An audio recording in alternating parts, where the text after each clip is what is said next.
Hello, web denizens. Welcome to Driving and Dragons.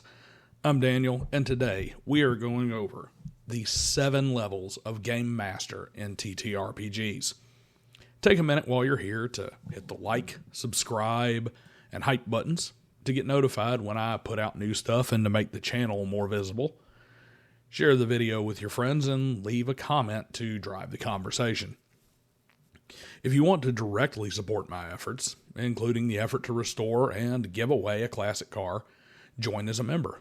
Join over on Patreon, or throw a few bucks my way via Super Sticker or Super Thanks. I cover weekly hot takes on Mondays with Intelligence as a Dump Stat, and I try to drop at least 2 videos on world building, game philosophy, alignment, or TTRPG culture each week. On with the show. As always, let's get a few definitions and terms out of the way first. In this 7 levels list, we are covering the ranking of generalized Game Master qualities. Something you will not find as a criteria is experience or time playing games. While yes, there is value in experience, and it is extremely improbable to reach certain levels without running hundreds of sessions and dozens of campaigns, experience doesn't mean as much as some people think. To be blunt, there are plenty of 40 years GMs who will find that they are firmly in the lower rankings. As I once heard from a young hand speaking to an experienced roofer, just because you have been wrong for 40 years doesn't make you right.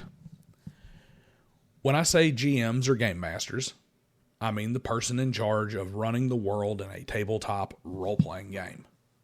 A DM, keeper, referee, tall teller, soothsayer, or whatever else the designers are calling the dude in charge these days. They're all the same. Finally, I'm at my core a Hickman Revolution narrative game master, so I'm fully aware that my biases will play into that.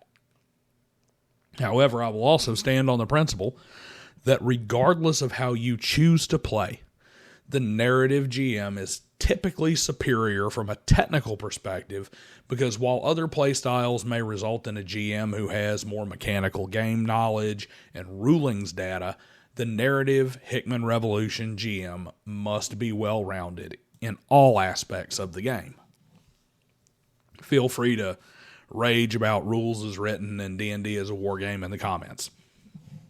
It should go without saying, this is not only system agnostic, but it actually naturally favors GMs who run a variety of game systems.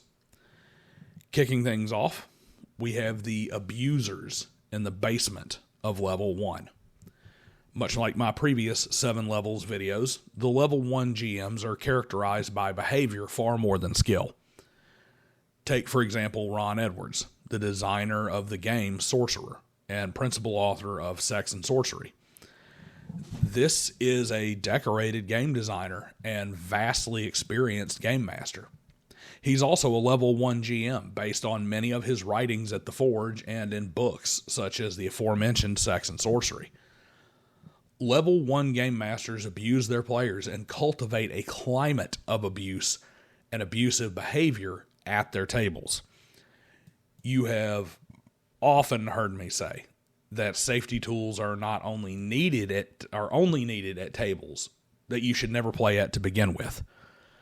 That is because they were designed by level 1 GMs, Ron Edwards specifically, to provide a false sense of security which facilitates their abusive behavior. This is the GM versus player mentality at the front. He deliberately makes rulings to spite players.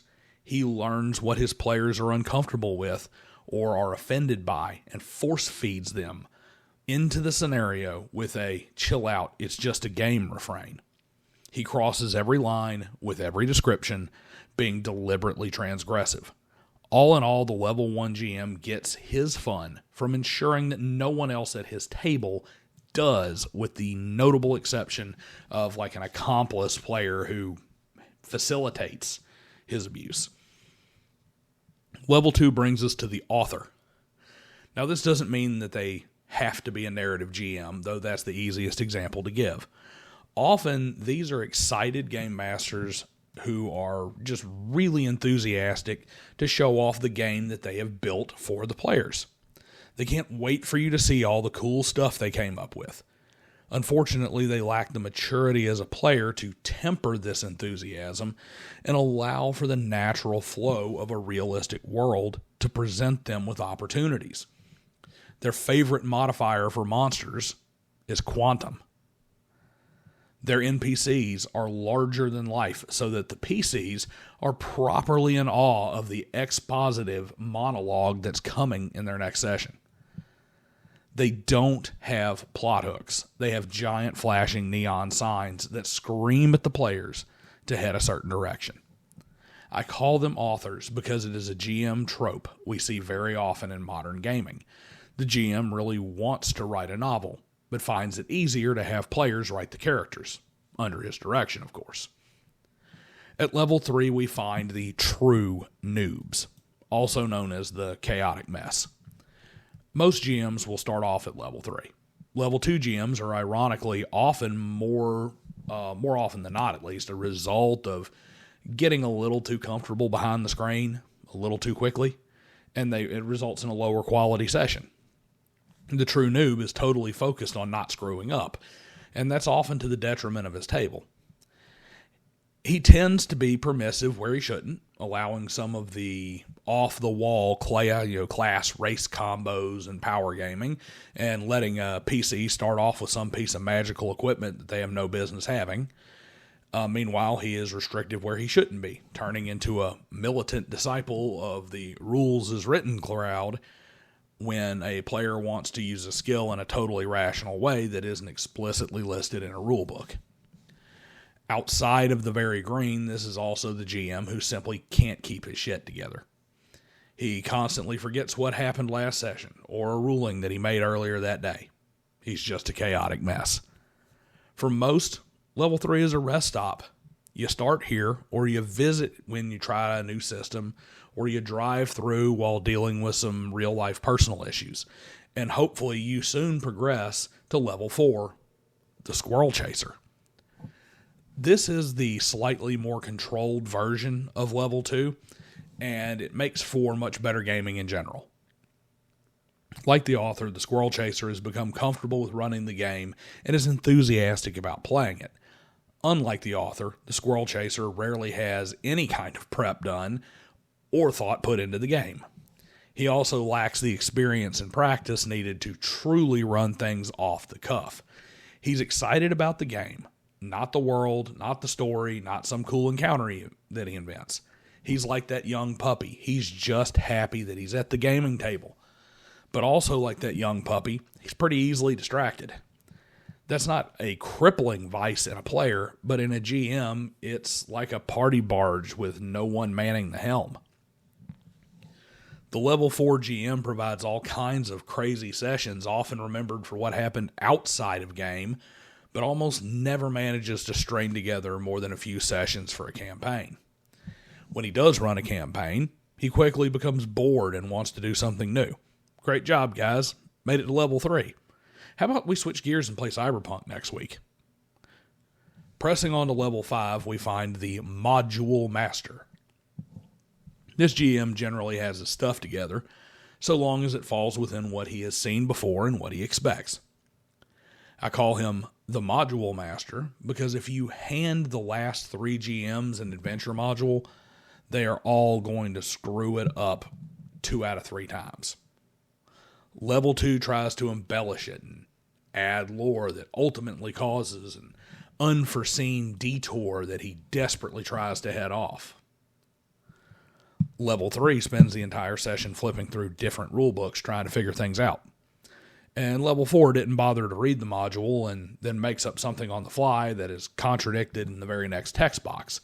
But we all forget anyway, because in the ensuing performance of Monty Python and the Holy Grail from start to finish out of order, we all kind of miss that part.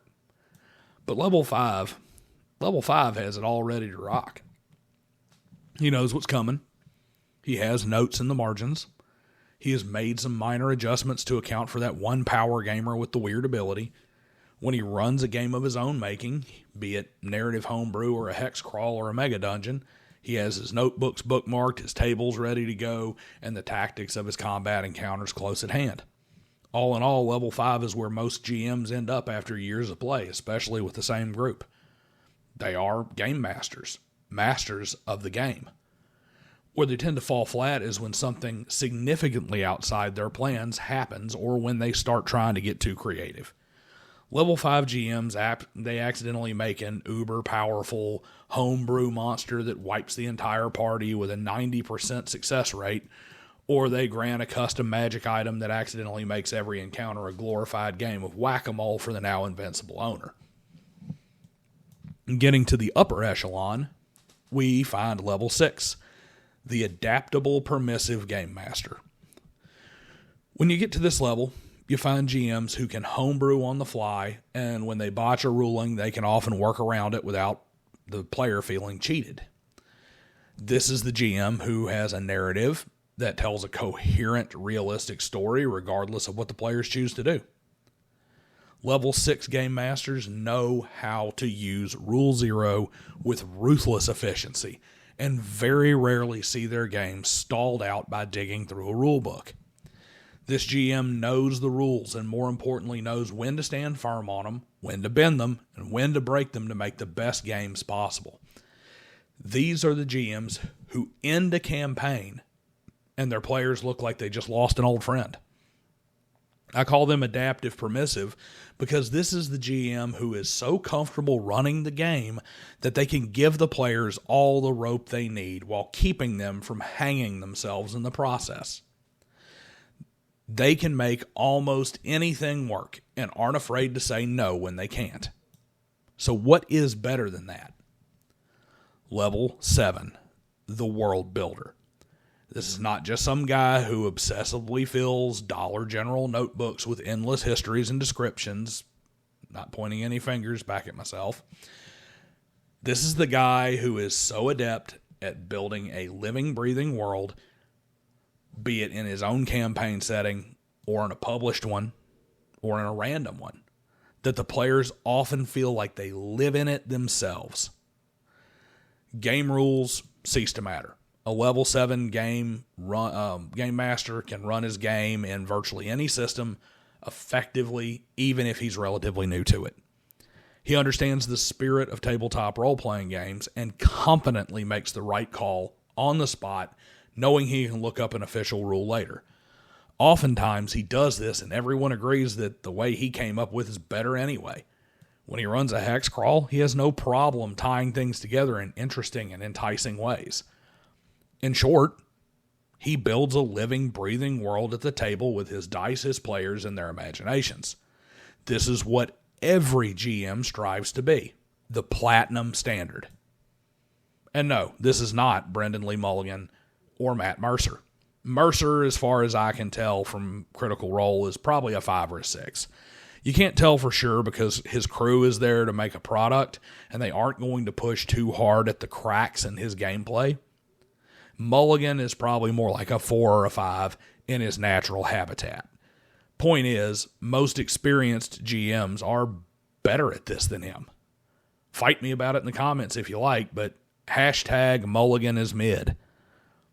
How about your table? Have you played with a level 7 GM before? Where does your GM rank? And what about you? Can you rank yourself without ego? Or have your players told you? Let's talk about it down in the comments, guys, and I'll see you next time.